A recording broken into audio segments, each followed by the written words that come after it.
Here we go. We're going to continue our trip down Alderpoint Road. Here's that turnout that was in the last video, just for orientation. And we're going to continue down this little section we already saw, just for orientation purposes. We're continuing down Alderpoint Road.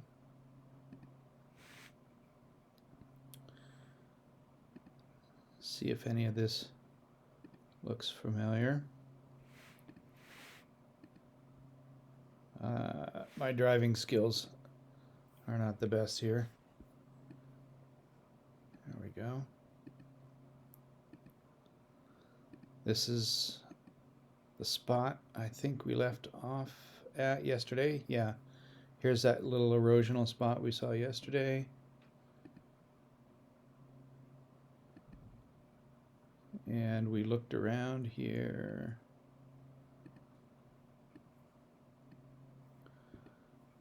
So this is the terrain in the area. We're coming up on that big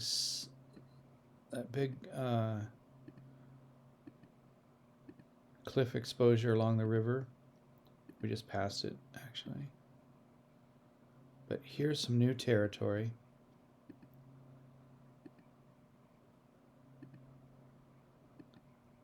That we haven't got to.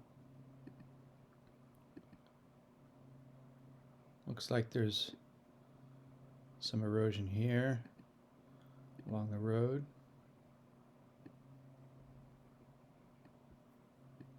This looks like a place you would have stopped.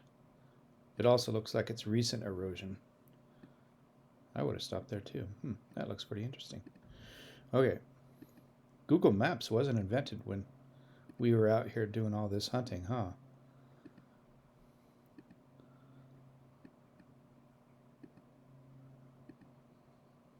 So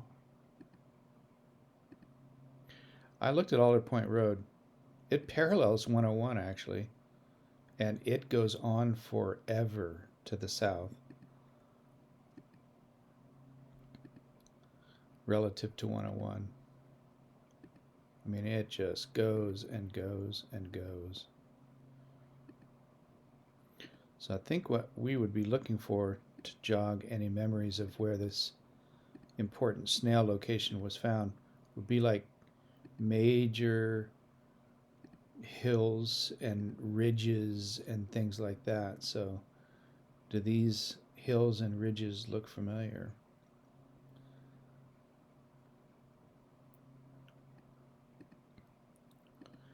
Because out at Bridgeville, those two sandy deposits were pretty much the only sedimentary layers amongst a giant field of igneous rock.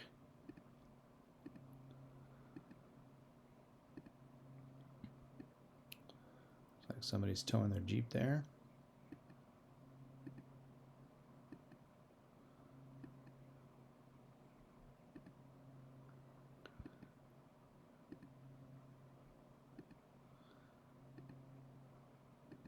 Aha, here's a turnout. There's the ridges across the river there. The Burr River, B-U-R-R. In memory, it may have been called the Van Duzen.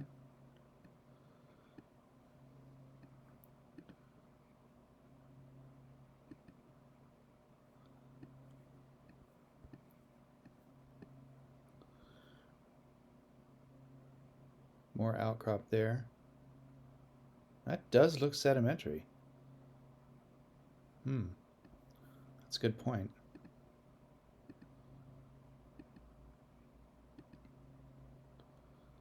So continuing on here.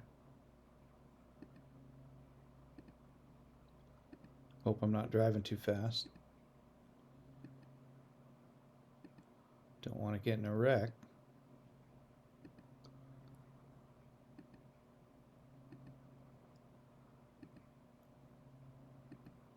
So in your memory, I remember you said it was about a mile after the bridge.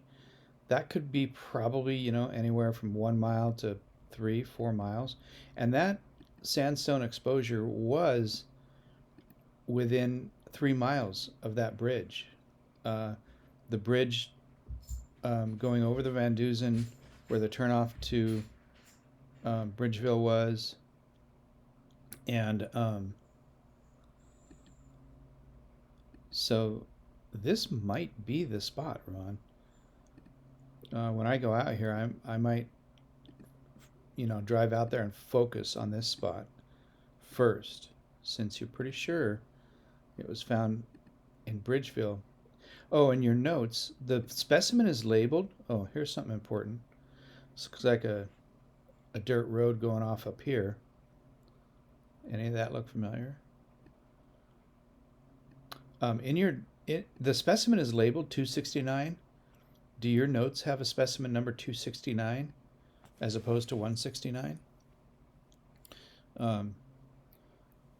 Because on Facebook Messenger you mentioned it was specimen 169, but the specimen is actually labeled 269. So let me know about that. I think we'll stop here because this is a major point and the video is getting kind of long. So, any of that look familiar? Let's see where this is on the map here. See if I can get back here. There we go. So, oh yeah. So we're out here past. We're actually past the sandstone layer here, if I'm not mistaken. So we're right about here. Whoops. And oh yeah. So we're right about here, where the split there is. We're out in territory that's not near any river. This territory, this is about 3 miles right here. So so this section right in here is where we're interested in. The big sandstone layer is here. There's another little splotch of it here that we just checked out. So I think we've covered it. All right, over and out for now. Let me know what you think.